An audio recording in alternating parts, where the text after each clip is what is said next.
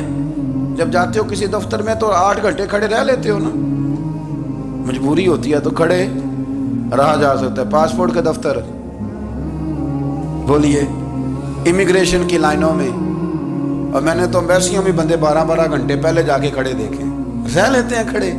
تو اگر ان کاموں کے لیے رہا جاتا ہے تو اللہ رسول کے لیے بھی کھڑے رہا جا سکتا ہے۔ تو فرمانے لگے کہ جب عشاء کی نماز کے بعد آخر انسان تھے، تھک گئے، نیند کا غلبہ ہوا، تو تھوڑی ایسے آنکھ بند ہوئی تو کھلی تو رونے لگے۔ حضرت ویسے کر دیا، رو کے کہنے لگے مالک مجھے غافل تو نہ کر، ابھی میں نے کیا بھی کچھ نہیں، دن ختم ہو گیا، کوئی نفل نہیں، کوئی اللہ اللہ نہیں، اللہ مجھے غافل نہ کر، میری مدد فرما۔ فرماتے ہیں جب وہ روئے تو میرے ساتھ جو شخص تھا، میں نے کہا اٹھو چلیں، کہنے لگا حضور ملنا نہیں، فرمایا جو میں لینے آیا تھا وہ مجھے مل گیا ہے، جو میں ان سے سیکھنے آیا تھا وہ مجھے نصیب ہو گیا، اب اور میں نے کیا لینا، ختم ہو گئی بات، اٹھو چلیں۔ اللہ کے بندوں نے حضرت ربیہ بن کعب اسلمی رضی اللہ تعالیٰ عنہ فرماتے ہیں، کہتے ہیں جب بنو قریظہ اور بنو نذیر یہودیوں کے ساتھ حضور علیہ السلام نے جنگ کا اعلان فرمایا تو وہ دشمن ہو گئے، ہمیں خطرہ تھا کہ وہ رات کو کہیں محبوب کو تکلیف نہ دیں، تو کچھ لوگ نا تلواریں لے کے نبی پاک کے دروازے پہ پہرے داری کرتے تھے۔ گن مین رکھنا حرام نہیں، اگر کسی کو واقعی خطرہ ہو تو اس کے لیے سنت بھی ہے۔ حضرت علی المرتضیٰ تلوار لے کے حضور کے گھر کا پہرا دیتے تھے۔ حضرت ربیہ بن کعب اسلمی رضی اللہ تعالیٰ عنہ فرماتے ہیں کہ رات میری ڈیوٹی تھی کہ میں حضور کے گھر کا پہرا دوں گا، تو فرماتے ہیں میں باہر سن رہا تھا، ساری رات ہی میرے نبی پاک نے اللہ کی تسبیح پڑھی، ساری رات، کبھی تسبیح، کبھی تحلیل، کبھی تحمید، کبھی تکبیر، ساری رات۔ فرماتے ہیں ساری رات حضور پڑھتے رہے اور ساری رات ہی میں سنتا رہا، مجھے اونگ آ گئی، میری آنکھ لگ گئی، حضور ابھی پڑھ رہے تھے، میں تھک کے سو گیا۔ اور فرماتے ہیں جب میری آنکھ دوبارہ سے کھلی تو میرے کانوں میں پھر کوئی چیز گونجی، تو میں نے کان لگایا تو میرے حبیب ابھی بھی اللہ کو یاد کر رہے، ساری رات حضور رب کی عبادت کرتے۔ اسی لیے تو کہا یا ایھا المزمل قم اللیل الا قلیلا، حبیب ساری رات تو نہ جاگا گا، تھوڑا آرام بھی کر لیے گا۔ میرے بھائی اپنا مصلح، اپنی عبادات، اپنے وظائف، اللہ اللہ جو آپ نے کسی سے سیکھی ہے اس کو کبھی کمزور نہ ہونے دیں۔ شجرہ شریف جو کسی بزرگ سے آپ لے لیتے ہیں تو کیا رسم ہے کوئی؟ اس پہ کچھ لکھا ہوتا ہے، وہ پڑھنے کے لیے دیا جاتا ہے، اس پہ لکھا ہوتا ہے کہ یہ اللہ اللہ آپ نے کرنی ہے۔ ساری زندگی کسی اسکول میں داخل ہو گئے اور وہاں جا کے آپ نصاب ہی نہ پڑھیں، کتاب ہی نہ کھولیں تو پاس ہو جائیں گے؟ وہ کہتے ہیں میں 20 سال جاتا رہا ملا کچھ نہیں، تو آپ نے لیا کیا ہے؟ ایک اتنی سی کتاب تھی، اس کو تو کھول کے آپ دیکھ نہیں سکے، اس کے وظائف تک تو رسائی نہ ہوئی، اس لیے کہ اللہ اللہ کرنا مشکل ہے اور تصویر کھنچانا یہ آسان کام ہے۔ تو جو آسان ہے اس طرف ہماری توجہ لگی رہتی ہے اور جو مشکل ہے اس طرف ہم ذوق پیدا نہیں کرتے۔ یا ایھا الناس اعبدوا ربکم الذی خلقکم والذین من قبلکم لعلکم تتقون، اے لوگوں اس رب کی عبادت کرو جس نے تمہیں پیدا کیا اور تم سے پہلوں کو پیدا کیا، اس لیے عبادت کرو کہ تم پرہیزگار ہو جاؤ گے۔ مالک سمجھنے کی توفیق عطا فرمائے۔